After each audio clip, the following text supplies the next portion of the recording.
Smart 24, driving business. Provides an opportunity to reinforce the importance of safe food practices, highlight potential risks, and advocate for the implementation of robust food safety measures. The current state of play today is that globally, food safety-related challenges, including malnutrition and food insecurity, are inextricably linked and on the exponential rise. According to the World Health Organization, an estimated 600 million, almost 1 in 10 people in the world suffer from food-borne illnesses, and 420,000 die every year, resulting in the loss of 33 million healthy life years. Over the years. In Africa, about 91 million people fall ill each year from food-borne illnesses and account for 1 1/3 of the global death toll for food-borne diseases. According to the World Bank, an estimated 94.2 billion US dollars is lost each year in labor productivity, while medical costs result from unsafe food in low and middle income countries amount to 15 billion US dollars. Children under 5 remain the primary victims of food safety challenges, carrying 40% of the foodborne diseases burden, with 125,000 deaths every year. In Uganda, complacency of consumers, low compliance of the food actors, and the weak enforcement of the food governors is a breeding ground for production, trading, and consumption of unsafe food in Uganda. Food safety challenges continue to escalate each year, with Uganda registering about 1.3 million cases of foodborne illnesses annually, which account for 14% of all cases treated and as reported by Ministry of Health. Aflatoxin contamination is rapidly growing burden in Uganda's food system, with up to 65% of maize containing aflatoxin levels above the Uganda maximum limit of 10 parts per billion. 10 parts per billion for total aflatoxins, as reported by Partnership for Aflatoxin Control in Africa. Aflatoxins contamination reduces economic growth by 0.26%. Furthermore, according to FAO, the country suffers a loss of 77 million US dollars on treatment of 3,700 cases of aflatoxin-induced cancer cases. Aflatoxin causes a decline in export value estimated at 7.48 million US dollars, which amounts for a 45% reduction in total agricultural exports.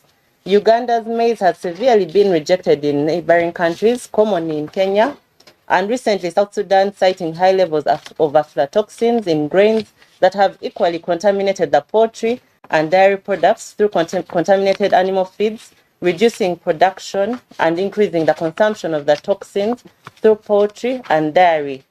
Just to add also is that there has also been a ban of Uganda's exports on fish due to salmonella, and this has also made a loss of about 280 million US dollars, especially towards the EU market.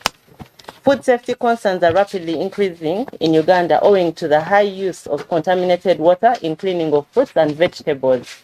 As such, chemicals are visible on most vegetables, such as tomatoes sold in the urban centers, Kampala inclusive. A study conducted in Kampala and Mbale, sites indicated that 82% in Mbale and 75% in Kampala of all the sampled vegetables and fruits contained carbamates. Transporters and traders apply chemicals during transportation and storage within the marketplace. In addition, food fraud remains a growing phenomenon, with adulterated foods and beverages flooding the market, advertised without regulation and sold to unsuspicious consumers. Furthermore, the application of unregulated chemicals and other substances such as formalin has increased among milk and meat traders. Food safety risks have remained a permanent challenge to the urban populations across the country due to food vending in open and designated spaces such as the roadside, along drainage channels, in taxi parks, marketplaces, and along all streets. Such places commonly known as Toninyira, Toninyira, are grounds for most foodborne illnesses in the country. All these issues are exacerbated by the low levels of enforcement of standards by government, which reduces compliance among food actors and in turn builds complacency among consumers. However, as CSOs would like to also commend government for the number of different efforts that they have placed towards this and establishing regional food safety laboratories in the northern Uganda, in Gulut City, Eastern Region, in Mbale City, Western Region, and in Mbara City, that are expected to complement UNBS central laboratories to decentralize standards and conformity assessment services nearer to producers and micro, small, and medium enterprises that are involved in processing and value addition in the agricultural value chain. We also thank government for demonstrating commitment to food safety standards, development, and harmonization at the regional and global levels. By the end of financial year 2021, a total of 428 Ugandan standards for food and agriculture, engineering, chemicals and consumer products, and management and services were developed and approved by the National Standards Council. We further commend government for putting in place a robust food safety policy framework predominantly governed by the Food and Drug Authority of 1964 and implemented various initiatives both in the past and present to ensure access to safe and adequate food for its citizens in line with the international food safety standards of the Codex Strategy Plan. Among these are 22 food and nutrition laws, 12 action plans, 6 policies, 6 standards, and 9 regulations aimed at protecting citizens, including infants, young children, the elderly, breastfeeding mothers, and the sick against the vicious cycle of disease and malnutrition caused by unsafe food. We also note that government under MAIF, in partnership with various development partners, has allocated resources towards campaigns, projects, and initiatives that advocate for adoption of modern agricultural practices that aim at increasing production and consumption of micronutrient-rich foods and utilizing community-based nutrition services in smallholder households. Despite the progress registered, the food supply chain in Uganda has faced several challenges. For instance, chemical substances of public health concern such as arsenic, cadmium, mercury, and pesticides, insecticides, and residues of disinfectants and veterinary drugs have been detected in food and food products in the market. These issues continue to pose a threat to food safety in Uganda, potentially hindering the achievement of the Sustainable Development Goal 2 on zero hunger and Sustainable Development Goal 3 on good health and well-being, as well as Sustainable Development Goal 12 on responsible consumption and production. Uganda is also losing approximately $200 million over, which is approximately about shillings 700 billion in export of agricultural products to markets, especially in the European Union and the United Kingdom, due to many other things, but non-adherence to the requisite standards and using agricultural chemicals that have been banned globally. As Uganda remains committed to the SDGs development of a sustainable food system that emphasizes food safety, it's essential for the implementation of the SDGs. Therefore, implementing standards, guidelines, and codes of practice along the food supply chain can prevent contamination of food and prevent the spread of foodborne illnesses that can harm consumers' health. Premised on the above, we, the undersigned, call upon government through its MDAs to address some of the barriers as highlighted in this presser, hindering the effectiveness of food safety policies and initiatives. These pressing concerns demand immediate attention to prevent further shortcomings. Our concerns are as follows.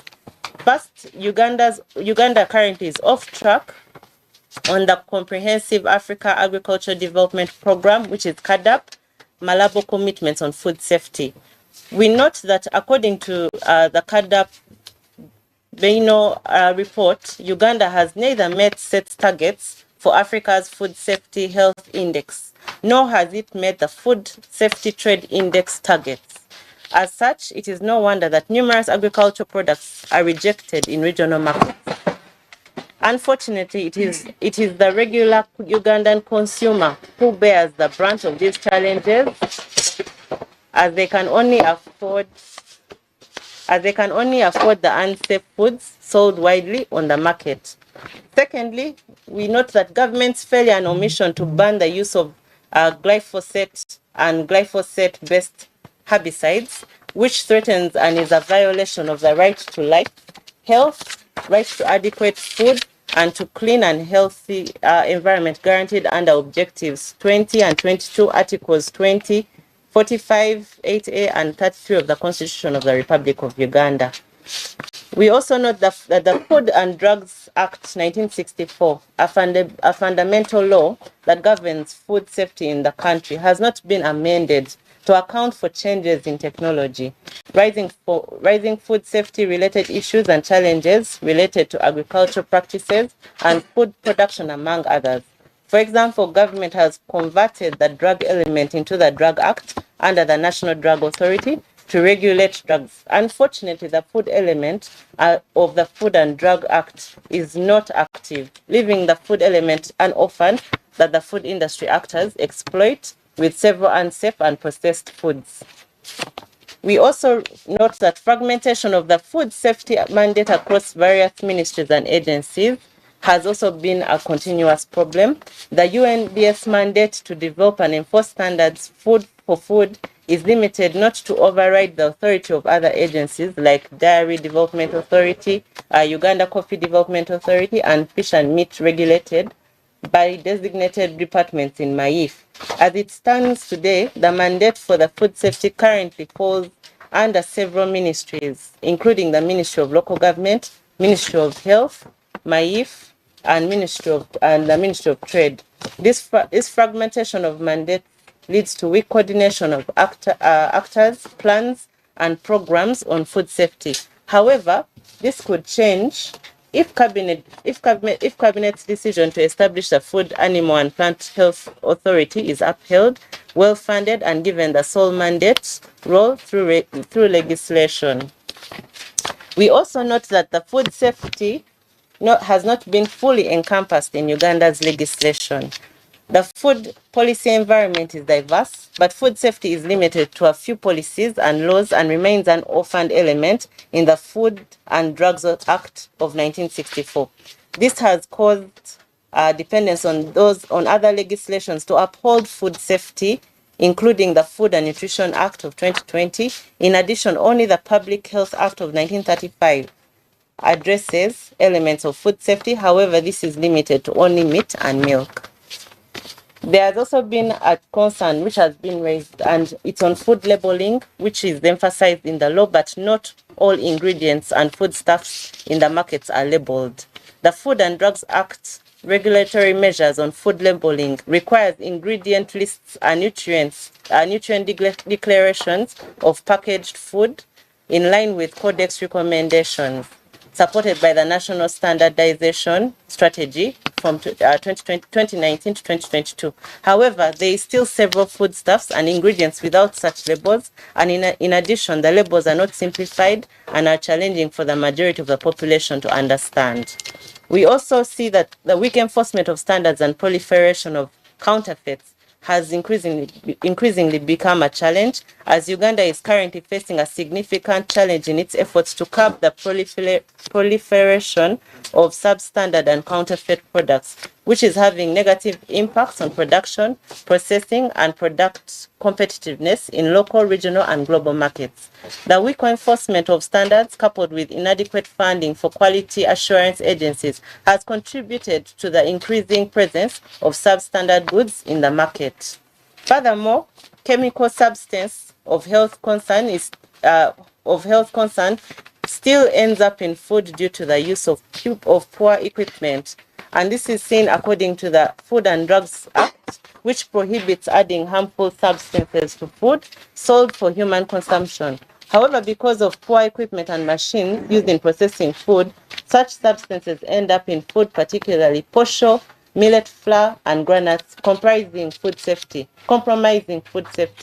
More so, the Continental Aflatoxin Control Action Plan that ensures food safety through the control of aflatoxins and chemical substances such as arsenic, cadmium, and mercury, pesticides, insecticides, and residues of disinfectants and veterinary drugs in the food chain has not yet been fully implemented because of the inadequacy of funds.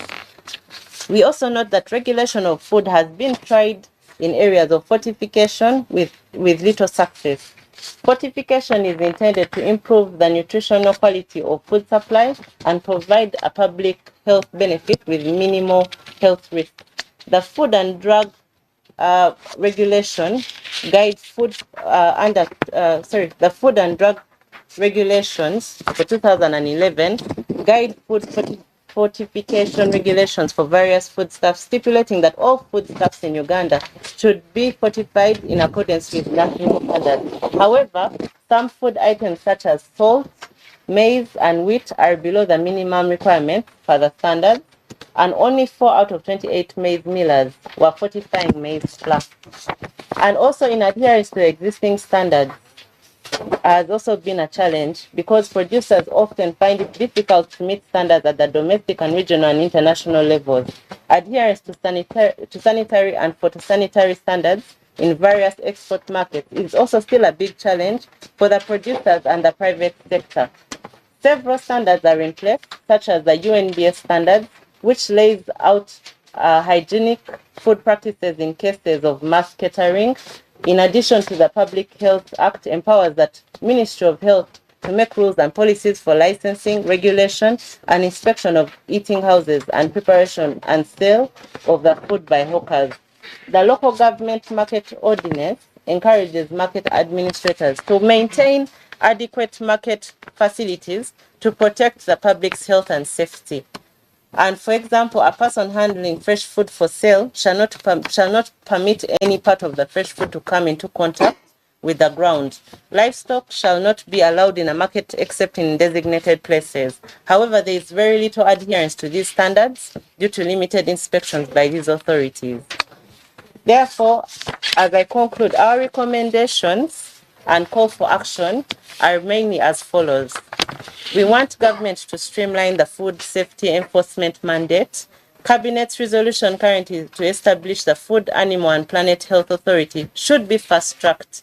To avoid duplications of mandates, as often seen, a clear mandate and overall responsibility for ensuring food safety should be vested in the authority in collaboration with agencies for support. We also call upon government to review the Food Act of 1964. Considering the changes in technology and rising food challenges, we recommend the immediate review of the Food Act to reflect the changes in technology and the food environment. We further request government to restore we call on government to restore hygiene and sanitary inspection systems to ensure adherence to the existing regulatory measures for food and food products, including street food vending establishments, traditional food markets, primary food production centers, and food processors, and household hygiene and sanitation. We further call for action to strengthen enforcement of standards by increasing funding for quality assurance agencies through adequate staffing to undertake market surveillance, testing, and certification activities. There is also a need to enhance the capacity of border agencies to detect and prevent the entry of substandard and counterfeit products into the country.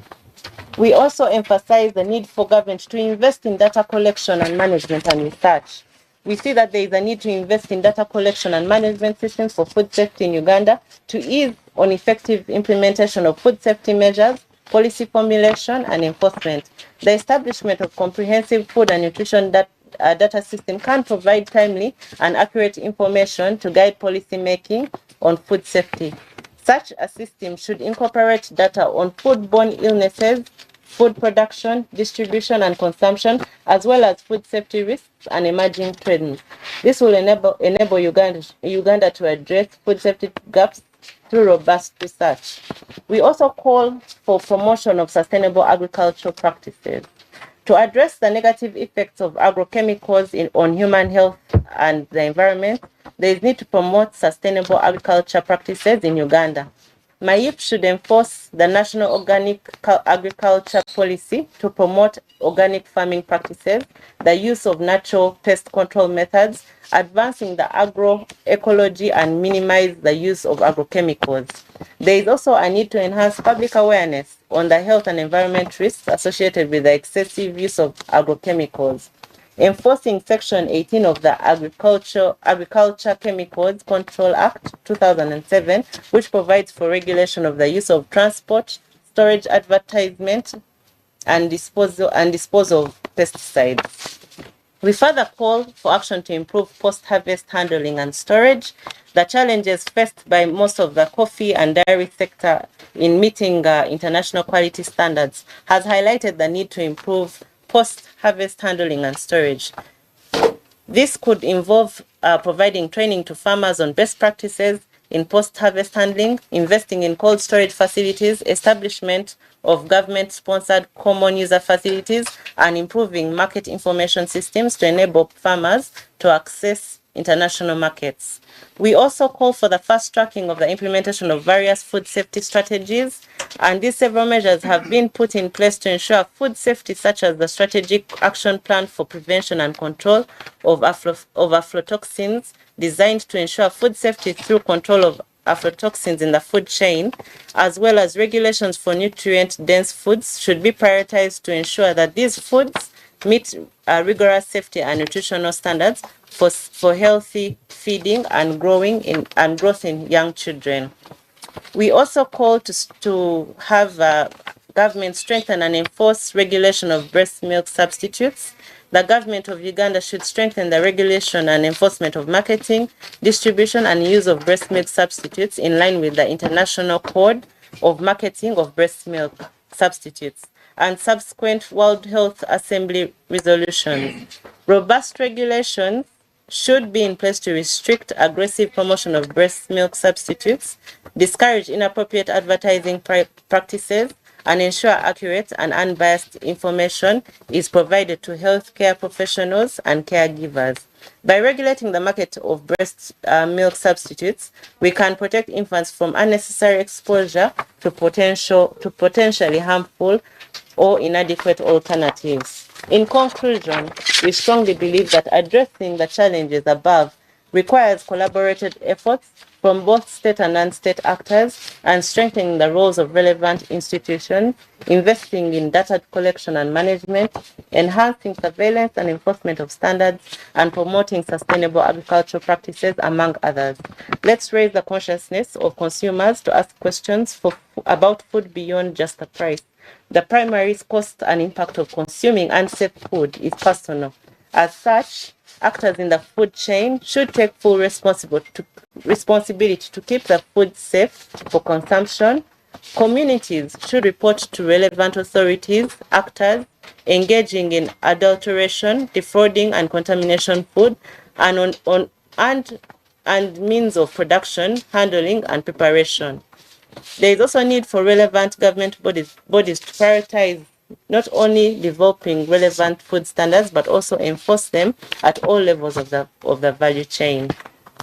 This also makes us to keep in mind that it is not safe if it is not food, but food safety is everyone's business. Thank you. So we call upon our other CSOs here who can be able to also give emphasis to a number of different issues that have been mentioned. I'll start with my first. Okay, thank you so much, Penina. If it is not safe, it isn't food. And I'm here to emphasize that actually in Uganda, nobody is secure. Because while millions are sleeping hungry without having access to food, those that had food, 75% of them ate poison instead of food. So who remains safe? Nobody is safe. And everybody is watching these practices happening. We go to the markets and we buy vegetables with visible traces of chemicals. the vendors, the buyers, the market authorities, everybody is watching. Nobody adulterates food under the bed. They do it publicly. There is always somebody in the watch. When somebody is drying maize on the ground, somebody is watching. And all the excuse they give is that it is for the market. I'm here to ask Ugandans, when millions of tons of maize were rejected in Kenya for having containing higher levels of aflatoxins, where was that maize destroyed from? Where was it incinerated from? We ate it. Your children ate it in school. You ate it. We all ate it. Now of recent, another millions of tons were rejected in southern Sudan. Where was it incinerated from? It is the food that is going to be served to our children. That is why the aflatoxin levels are very high when it comes to school feeding. So your children are in school feeding on nothing but aflatoxins. The parents home are feeding on nothing but contaminated salads. You know, they are feeding on nothing but contaminated ground nuts. And we are of a view that I think if this country could come to a pause, let us pause and sort out the issues of unsafe food. Because nobody is going to be safe. The fact that consumption of food is a daily practice. And as we celebrate this year's World Food Safety Day, we are here to remind everybody in Uganda that including the food you had for dinner, it wasn't safe. Lucky are those that immediately react and suffer from things like food poison and run to hospital or their stomachs run. They throw up. Those ones are the lucky ones. Look at the 3,700 cases of induced cancer that is by unsafe food. Liver cancer by aflatoxins. Who among us in Uganda has not lost a relative if it is not you going next? So why are we thinking that the issues of food safety are cosmetic? You who is trading, as you're adding formalin to milk, as you're adding formalin to meat to preserve it, as you're adding all sorts of things in food to make money, you're a victim because it is your relatives that are eating that food.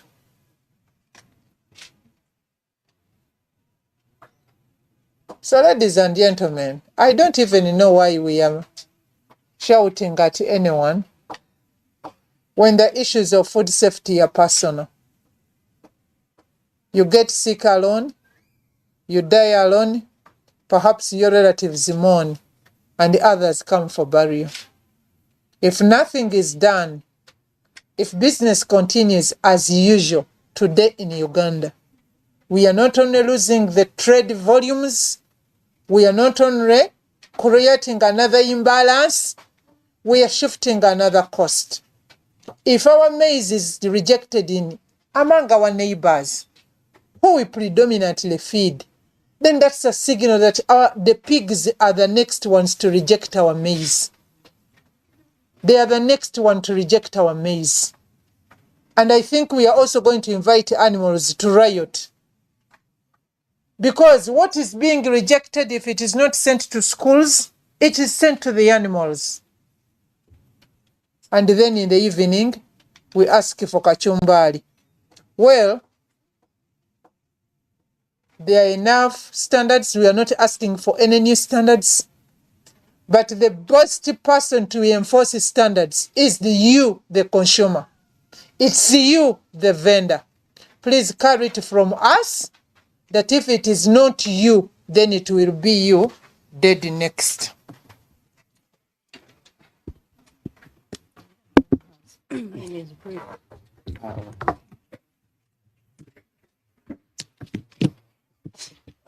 Yes, thank you so much, everyone. Statistics have been highlighted, and I can't add more to that has been stated in regards to statistics. However, what I can say is that we have been left to see the issues of food safety to a personal concern. And from the legal perspective, Uganda is part and partial to the international legal frameworks internationally. And specifically looking at the Sustainable Development Goals, which have been highlighted, looking at Sustainable Development Goal 2, which is at achieving zero hunger. And we are now looking at issues of food safety concerns in Uganda. We have to ask ourselves, will we have achieved that goal by 2030 if we have all these overwhelming numbers of people dying because of foodborne diseases, the non-communicable diseases? We shall not, because the government needs to do a little more to look at the implementation of the laws that we have, the revision of the laws that we have. We have the National Agricultural Chemicals Control Act. This one was promulgated in 2007. However, looking at Section 18, it calls upon the minister to generate the regulations on production, transportation, safety concerns of food. However, we see it not being put in place. Those are issues that leave gaps in the implementation of the food safety concerns. So also going forward to the laws that we have, they have been highlighted. The Food and Drugs Act, it is of 1964. It is very old. These are laws that were set up in the olden days of the country during its inception after the independence period. However, we're still riding on those laws. And even if we are riding on them, we see no strong implementation of the laws. When you look at the Food and Drugs Act, the drugs component was brought out of that act. However, we see the food concern is left in the olden style. Yet, every day, what takes us to get those drugs is the food that we eat. By leaving out the issue of food, we are leaving the issue of drugs to be overwhelmed. We have I cannot talk about our health sector, which is being overwhelmed over time by the population due to the unsafe food that we eat. Going forward, we look at the governance of the markets in the local governments that we live in. We are in the issue of decentralization in Uganda, whereby the local governments have mandates over their jurisdiction, and in this concern, they have mandates over the markets in their regions. What do we see? Where do we see the local governments? If it is not monetary issues, where do they come in to preserve the safety concerns of the food in the markets? How do they regulate the food that is brought in the markets? How do they take control? Is there sensitization that is enough for the people as a mandate under the Local Governments Act? We need to look at all those concerns. If we are talking about the food safety concerns and the law is left aside, we shall not achieve it. And lastly, I think we need to comprehend all the legal analogies to do with to take cater for everything to do with food safety concerns. We need a food law that is comprehensive enough to cater for the food system in Uganda. We are dying as a country, and we shall not achieve every commitment that has been laid out if the food systems is not legally structured. Thank you. The consumer. Yeah. This one is representing all of us. Yeah, the consumer's voice. I don't represent anyone, but it's your voice. It is your responsibility as a consumer. It is your responsibility as civil society. That's why we are all here. So it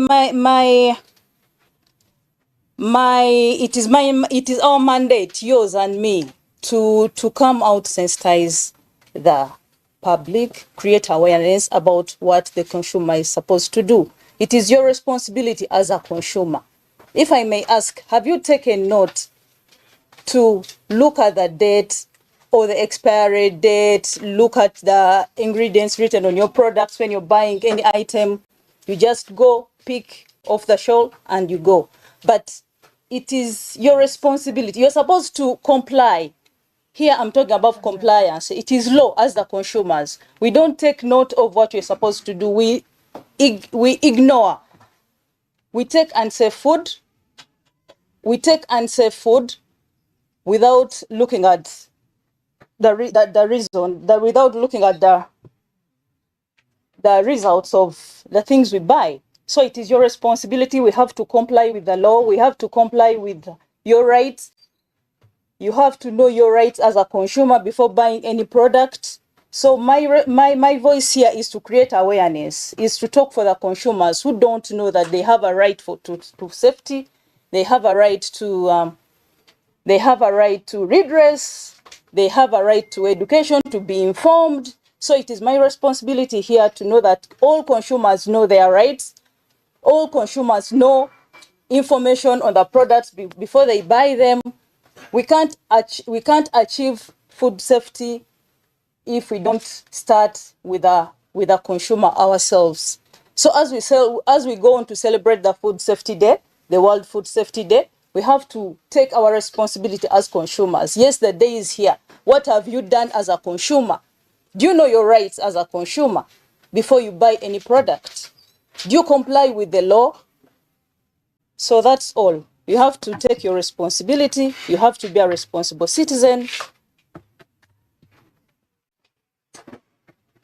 The farmers, these are the ones that spray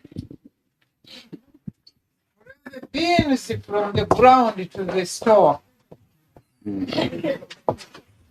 Thank you very much. My name is Betty Rose Aguti once more.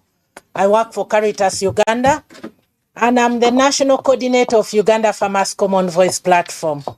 Yes, the farmers may be crucified, but who has told them what they are doing is wrong? Whose responsibility is it to educate the farmer, to make sure what they do is the right thing for the general population in Uganda? What I'm going to talk about here is most of them are questions. Are you aware when COVID came, that COVID took almost only 1 million people? But here we are talking about 1.3 million people annually in Uganda dying out of foodborne diseases. What an alarming rate. How I wish everybody could rise up the way they rose up during COVID. You hide in your house because of these rates. If you divided these people per village, how many people would be dying per village? Are we aware that every food that we eat, like we said, if it is not safe, it is not food? But do we have any safe food in Uganda? All the way from the vegetables to what we call food in the local language. Food is atapa, food is matoke, food is kalo, that is what we call food. But when you put the vegetables, nothing is safe. Maybe the meat, but even in that one, they preserve with formalin. Maybe the milk, even that one is They worse. have aflatoxins. Aflatoxins, the maize. Which food is safe? And why is the food not safe in Uganda? Who carries the biggest burden in making sure the food we eat is safe? I know the Constitution provides that government is a key duty bearer to make sure that we live in a safe, clean environment. That is our Constitution. To make sure the populace in Uganda is healthy. Maybe government has slept. Maybe the farmers have slept. But the farmers, theirs is just to pick the seeds, scatter them in the garden, the next time they're harvesting, go scatter them in the compound in the name of cleaning, in the name of drying them, scatter them under the veranda. The chicken and the goats come and susu on them. The next time it is taken in the grinding mill and it is brought to Kampala. For who to eat? You and me. Sometimes we media houses, they take us to cover a story like this, and the function is so lengthy, we go to the next kafunda. How was the matoke covered? With a polythene paper. What happened in the boiling of the matoke? The chemicals permeated from the polythene paper.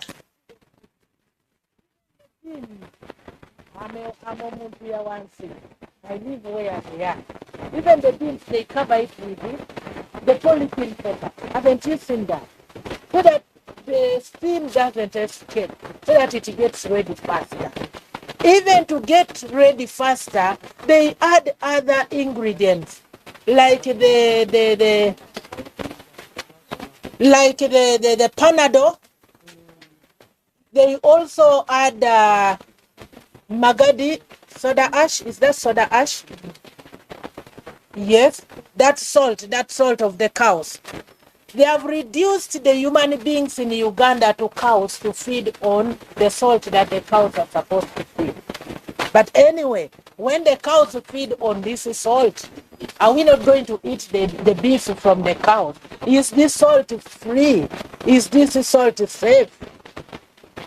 We are seated on a time bomb as Ugandans, and we need to wake up. We need to rise up. Everyone needs to rise up.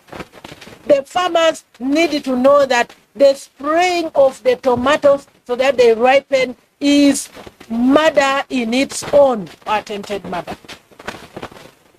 The spraying of the tomatoes so that they take long in the shelf is also dangerous for the life of the people. And it is not only the people who come to town who eat them. Sometimes they take damage and they go and prepare food, but this man is doing it out of ignorance. Why is it that in our markets they have stamps for meat, and yet the law was made long ago in 90s, but still up to today we have the stamps on the meat to show that the meat is safe. But is it safe? Did they actually inspect it, or they just brought a stamp and put on it so that the meat is sold? What about the vegetables? Do we have the stamps for the vegetables, for the cabbages, for the flour, for the maize, for the milk? Where are the stamps? Who inspects the vegetables? Gobe, nakati, cabbage. Who inspects the beans?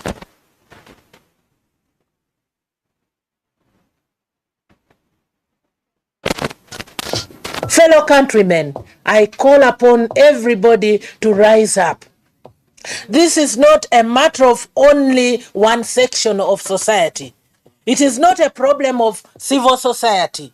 It's not a problem of government. It's not a problem of farmers. It's not a problem of the media. All of us, we are in this fight together. And the earlier we do this, we rise up, the earlier we save this nation. Some of us might already be contaminated, but can't we save the generations to come? I call upon everyone to take interest in the issues of food. I was just from Nairobi last week, and most of the foods are labeled. You get somewhere they say GMO free, then another one doesn't have. So I asked the person selling, what does it mean when, because I picked two items. One was labeled GMO free, the other one was not labeled GMO free. Then I asked the person, can you explain this? What happens? Why do you label this? And then I said, could this be GMO free? He said, no, I'm not sure. But anyway, madam, whatever you see is not labeled could not be maybe safe. The person doesn't want to carry the responsibility and the liability in case anything happens. I call upon government to act immediately as soon as yesterday to make sure we review the policies that are obsolete. How on earth can we have policies and laws made in 1963?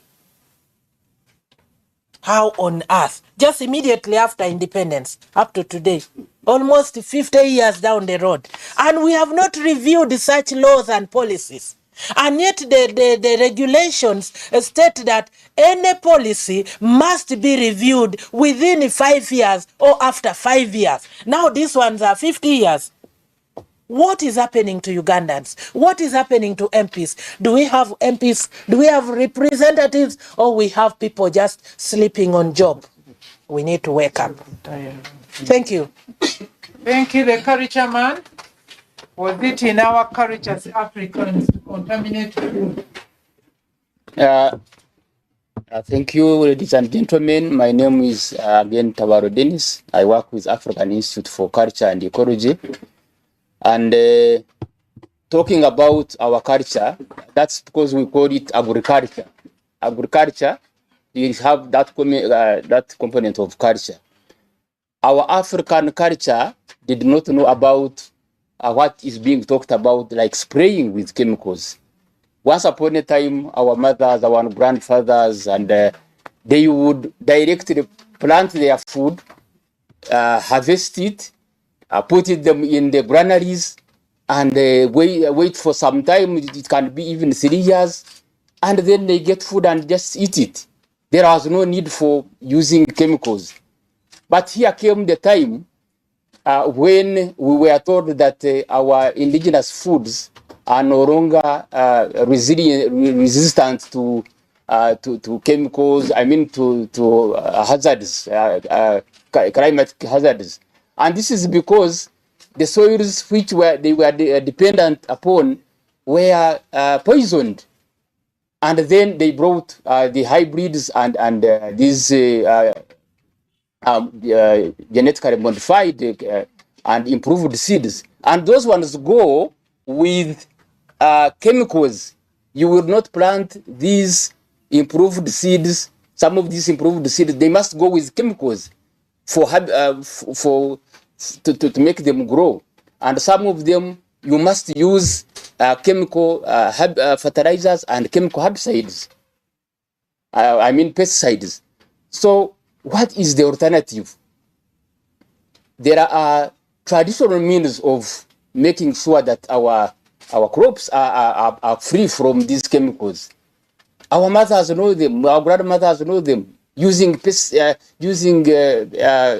using ash, using these other pests that eat others, and using ecological practices, crossbreeding, interbreeding, and when you plant different plants and crops, intercropping, you are reducing the incidence and the capacity of pests to attack some other crops. Those are indigenous methods that can be used. You know, when you use these chemicals, they interfere with the morphology of the plants, of the crops. They come and they going into the stem, then the fruits, and we end up eating them. These researches they are talking about, which were done here. So many, tomatoes, different fruits are contaminated with these chemicals, just because our farmers think that if they don't spray with chemicals, then they will not get better yields. Yeah? So let's tell our farmers, let's engage the government, let us engage the business people, because the business people want to sell their chemicals, because that is what they are dealing with. They are selling chemicals, they are advertising every here, central and where, because they want to sell their chemicals. And these are killers. They are killers, and the moment we do not look at this, we are finished. You see, we are talking about organic farming methods. Why don't we use our organic manures manure, you use cow dung, cow goat droppings, chicken, all those, instead of using these chemical fertilizers. You see, so the chemicals have infiltrated the crops and the food we eat. They have contaminated the hands and the bodies of farmers and everybody. People are dying of cancers. I do not need to emphasize this. There is a need for us to go back and question why we didn't have cancers, why we didn't have these kind of diseases some 30 years ago. All these were not here. So there is a need for us to talk about the traditional means of conserving our food, because you look, we used to have granaries, and the granaries are made out of materials which are pest repellent, and you would store grains in a granary. It spends there years without being affected by these weevils. But that knowledge is dying, and it is dying because it is us who say that we are educated and knowledgeable. We go and tell the farmers and say, your ways of farming and protection of these pesticides is backward. You must use these chemicals. And if they hear that from an agriculturist with a degree, the masters, who are they to say no? They say, no, we no longer need these granaries. So let's build the capacity and the confidence of our farmers. They are in the villages. They are there. They have those different mechanisms and methods of controlling these pests, controlling weevils, and this is how we shall address this business of chemicals. I thank you very much. Hi, katubawe mu Uganda. Mwami Sekale majangu wano. Ng'emizindalo bwe gijja.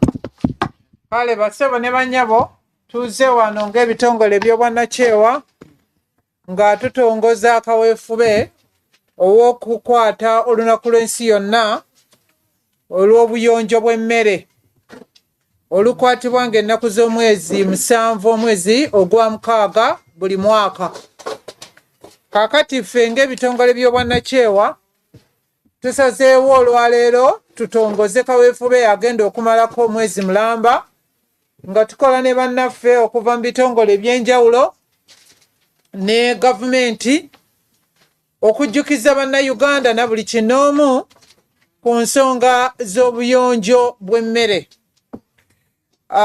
Tubategeezezza wano nti kibi nnyo nti mu Uganda yattu eno tewaliwo ali bulungi era tewaliwo atebenkedde bwe twogera ku nsonga y'emmere.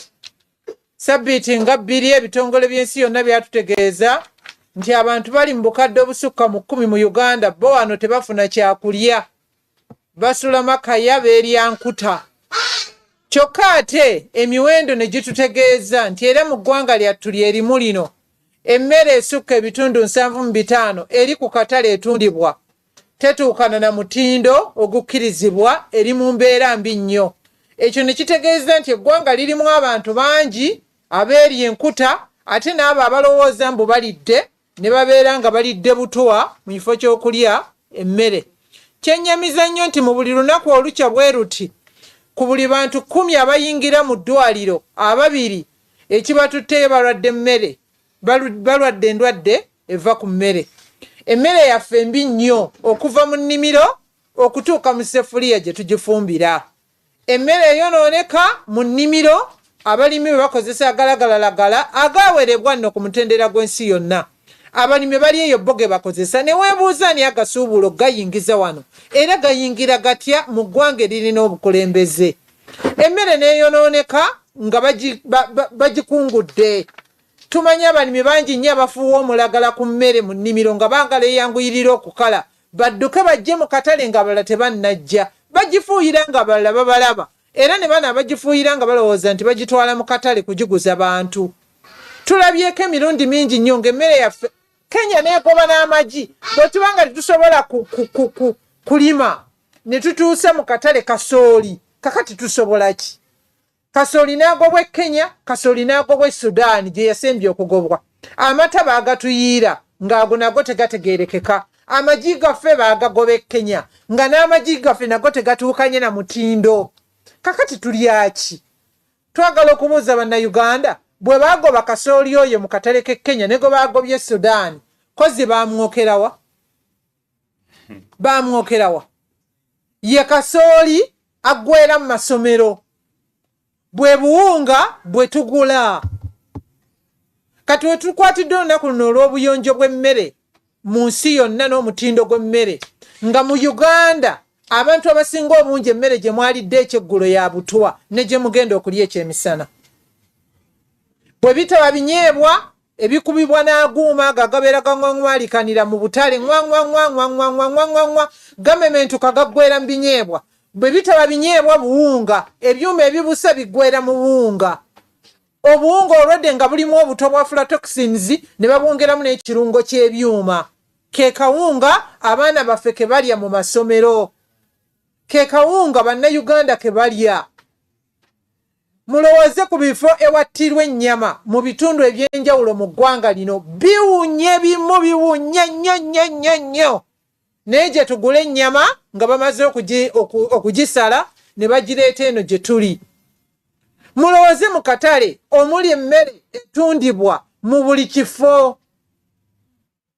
Mulowooze ku baana baffe abavubuka abeesimbagiriza ku makubo buli kawungeezi nga balya Rolex ezisiikiddwa ne bibutto ne bichipusi ebyo bibeera mu buto ne butto nninyiro olaba abaami nga basitaamiriza ku busituulu bawuuta emmamba naye nga we bagiwuutira wakyafu. Obuvunaanyizibwa bw'okukuuma emmere buvunaanyizibwa bwali buli muntu naye ekisinze okutwennyamiza ennyo nti abali b'emmere temwefiirayo naye mujja kufaayo ng'ebalwazizza. Tuli bagumu mujja kufaayo bwe mutaafaayo ng'ekyabaluma mujja kufaayo nga mufa. Kubanga emiwendo gya gavumenti gitulaga nti Uganda esaasaanya ensimbi nnyingi nnyo buli mwaka neeyingiza abantu 37,000 abalwadde kansa eyeekuusa ku kibumba ng'ava ku mmere. Kaakati nno emmere etatunkana na mutindo tebeera mmere. Era buli lw'ogirya gwe munnaffe tukutegeeza olwaleero manya nti olidde butwa tolidde mmere. Teweebalira mu balidde emmere kubanga etatuukana mutindo tebeera mmere. N'olwekyo bannayuganda tusitukiremu kubanga olwala bw'omu ofa bw'omu abalala tujja kukungubagirako ne tuddayo ewaffe. Buli muli wa mmere yeefeeko nga tonnaba kulya mmere. Emmere gibuuzeeko ebibuuzo ebisinga ebbeeyi. Bannayuganda tubuuza bbeeyi kyammeka bwe bakubuulira ebbeeyi oteesa ku bbeeyi toteesa ku mutindo. Tubayita olwaleero nga twagala okuwangaalira mu nsi eno amakulu Katonda gye yatuwa. Tutandike okubuuzaako ku bibuuzo ebikwatagana n'omutindo ku mmere. Gwe omukazi wattu atudde mu katale n'ennyaanya ezijonjobadde omulagala nga z'otunda eno bw'oluma ekirugu bw'oluma erindaazi n'abalala bwe bazigula manya nti awo otudde mu kattiro era weesibye omugwa mu bulago. Gwakunnumba nazo ng'omaze zigula n'ozizeeka manya nti oli mu kattiro. Gwatudde akawungeezi mu kafunda ali mu kulya kacumbaali nkutegeeza ebitundu 85 ebyenva endiirwa eziri mu katale vegetables tebituuka na mutindo birimu agalalagalalagala. Kacumbaali gwe walidde munnange walidde butwe ebitundu 82 ku kinnaakyo. Kakati awo tunaagattira okulaajanira gavumenti we tuligirindira weerijjira tegenda kutusangawo yadde omu ku ffe. N'olwekyo twerwaneko nga bannayuganda twerwaneko nga abali b'emmere tutoole obuvunaanyizibwa buli emikono gyaffe gikwata ku mmere. Tumanye nti emmere gy'okuddeko kigambo kya kitiibwa nnyo kigambo kya byabulamu era buli lw'ogiragajjalira gwe ngolooza nti ndaba yakutunda ndi wano okukutegeeza nti muganda wali mu kibuga yagigula sinakindi omwana we gwe waweereza ku ssomero yagenda okuginywa enkyobuugi oba akawunga ekyemisana. Tubaagaliza olunaku lw'emmere lw'obuyonjo bw'emmere olulungi nga tutwala obuvunaanyizibwa katubasabire ndowooza mmwe munaalya ku nnyonjo bwe munaabeera ba mukisa. Omwami ono kabamalirize. Pozi okwongera ku bibeera nga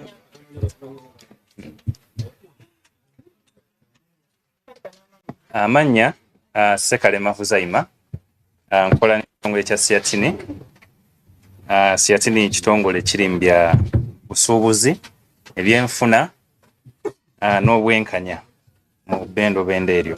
So okwongereza ku bye bannaffe tubuulidde mu nkola eno, olunaku lw'ensi yonna luno olw'emmere, omutindo gw'emmere tukitunuulira nti mu sayidi y'ebyobusuubuzi Uganda nga bwe batutegeezezza ebirime byaffe byongera okubeera nga bifiirwa akatale. Wano wennyini bannaffe ku mirwana e Kenya, mu Africa wonna naye ne mu Europe. So ensonga ezo tuzze n'ebiteeso ebyenjawulo bye tusuubira nti gavumenti bw'eba bitunuddemu tusobola okubeera nga tuba n'enkyukakyuka mu mulamu ogwo.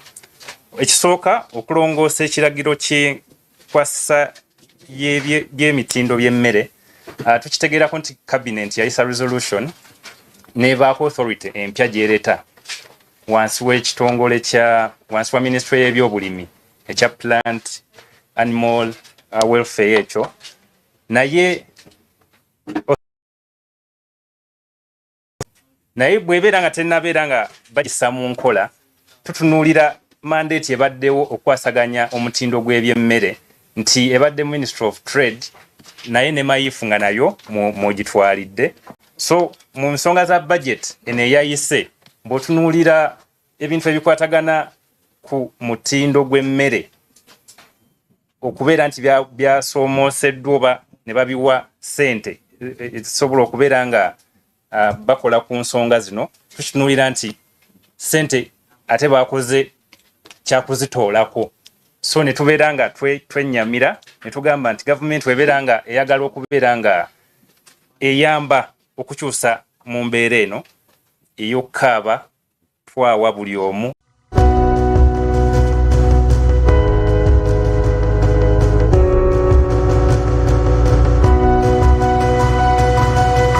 Smart 24, driving business.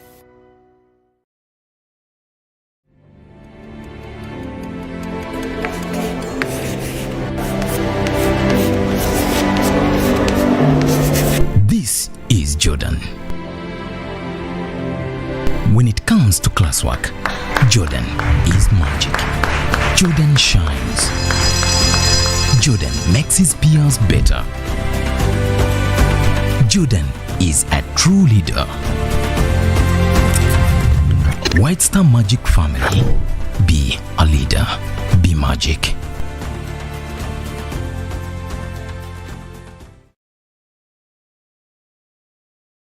Say goodbye to paperwork and travel costs. Now every MTN customer can register to invest in securities anytime and anywhere with Zabu in a few simple steps. Step 1.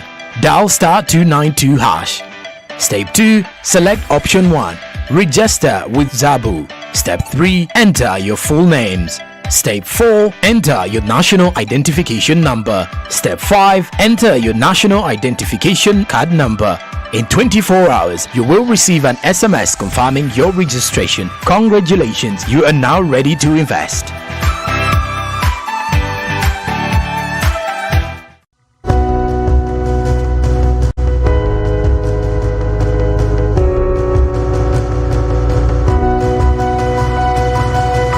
Smart 24, driving business.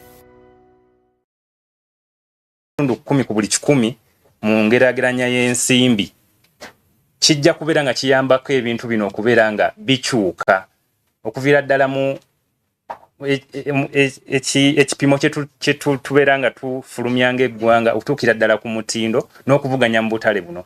Naye bajeti yaffe tugiraba ng'ebyobulimi bikyali ddala wansi, so tutwala omukisa guno okubeera nga tuyita bannaffe mu gavumenti, bannabyabufuzi mu paalamenti na buli omu akwatibwako okubeera nti tutta omulaka ogw'enjawulo mu kuteeka ssente mu bintu ebikwatagana n'emmere. Jjukira nti bw'ebeera nga nkyafu teba mmere buba butuwa. Baaniriza. Waliwo atubuuzaayo ekibuuzo oba mugende mwekungubagire? Yes,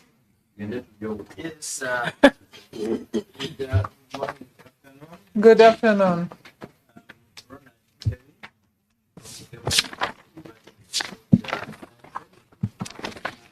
Ask a question regarding the recommendations that you suggested. You suggested very good recommendations, but then you left out one that I think is also important. You added. In the government structure, I do not see food safety practitioners distributed in the local government structure. And yet food safety is a very important thing. This is what I would recommend. Maybe You would add. I would add Good proposal.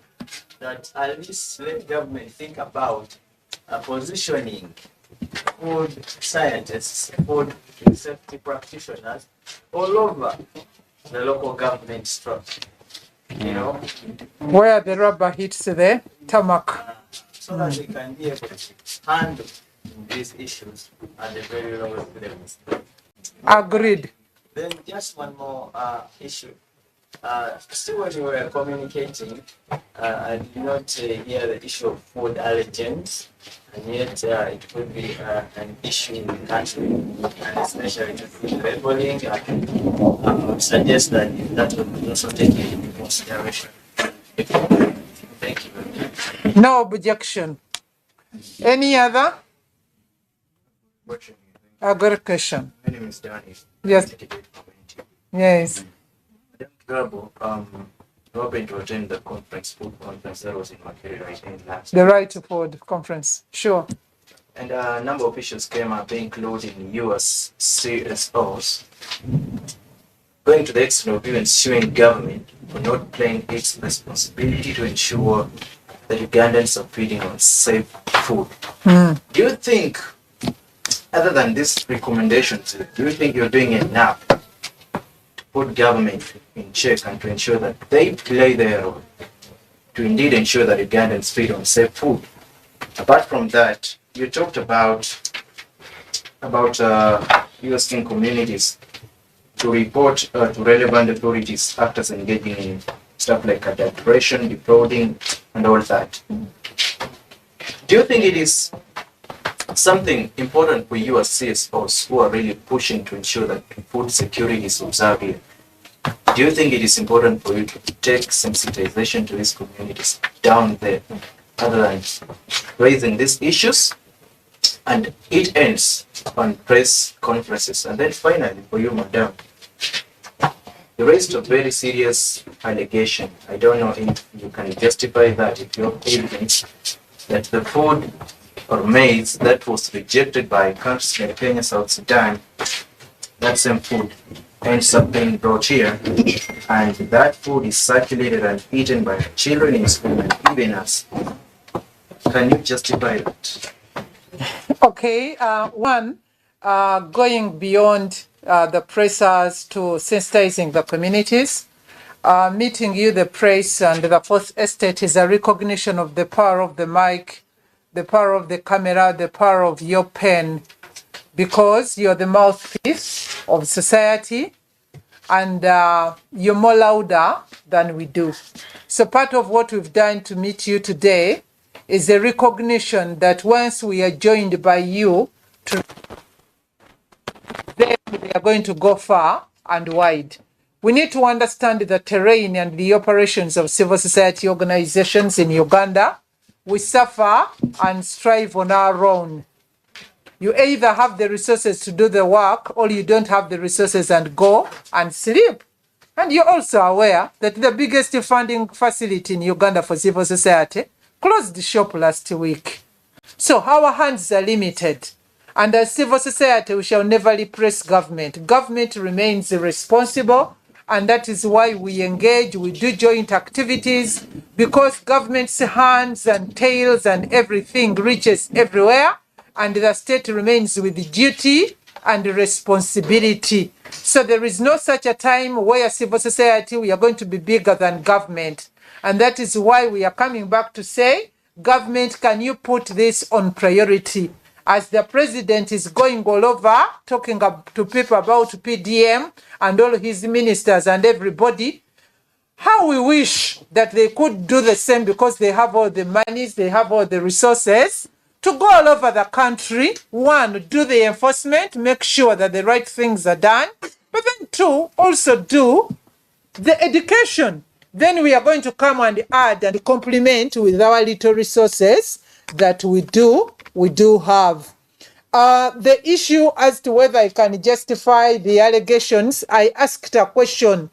Tell me where that rejected maize was incinerated from.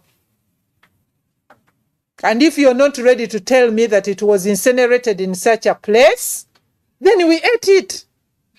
And who are the biggest consumers of maize flour? It is the children in schools. So some of these things, we don't need somebody to conduct a study. The only way to reverse and work otherwise, you just tell me that once it was rejected in Sudan, we witnessed it being incinerated. And I'm sure it wasn't incinerated. Then where did it go? We ate it. And I'm going to say we ate it until somebody comes out and tells us that, please, we didn't eat it, we destroyed it from here. Less than that, we ate it. And the biggest consumers are our children in schools.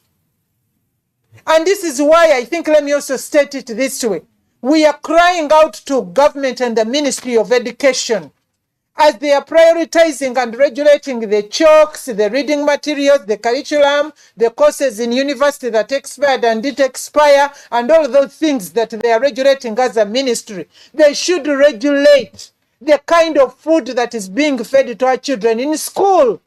School owners and school managers should be put to task only to buy maize flour from, what was it called?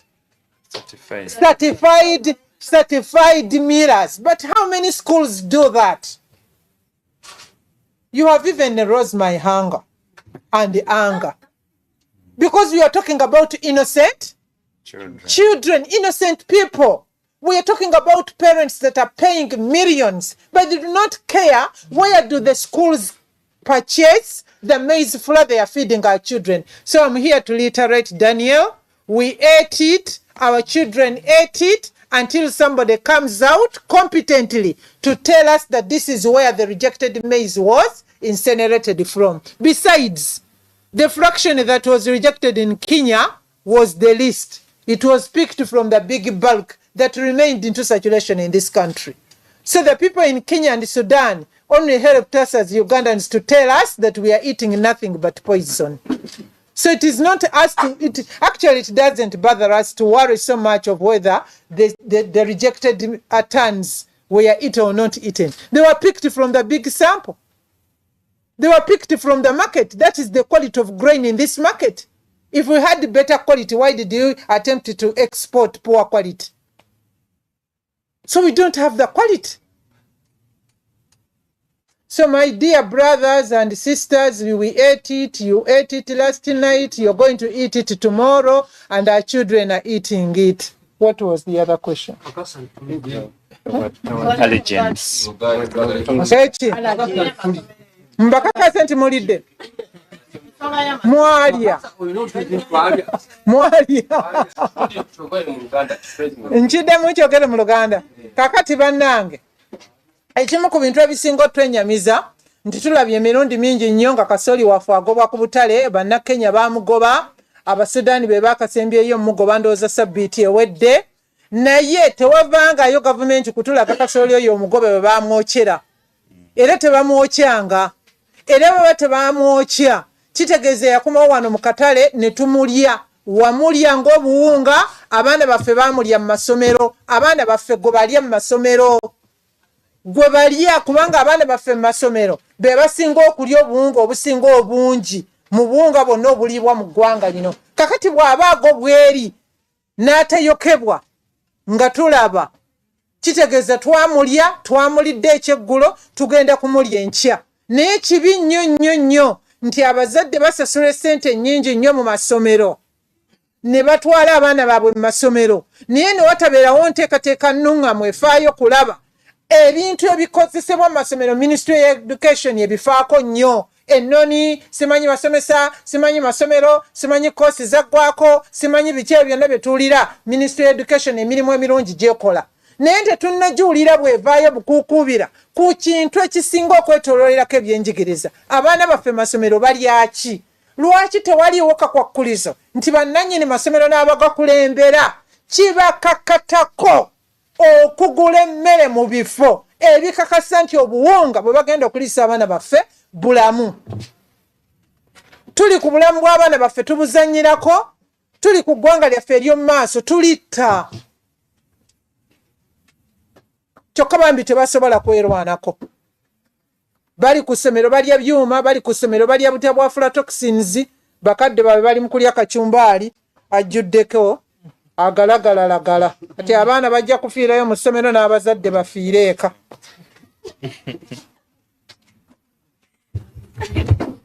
Kati owa tuseka ki? Tuseka ki? Actually, he had talked about where ekisembayo mwaregisterinze ono anzijukiza nti nga temunneebuuza mbu goonya ziryaki. Mwebuuze kye mulya. Bambi mwebale nnyo, mwebalire ddala.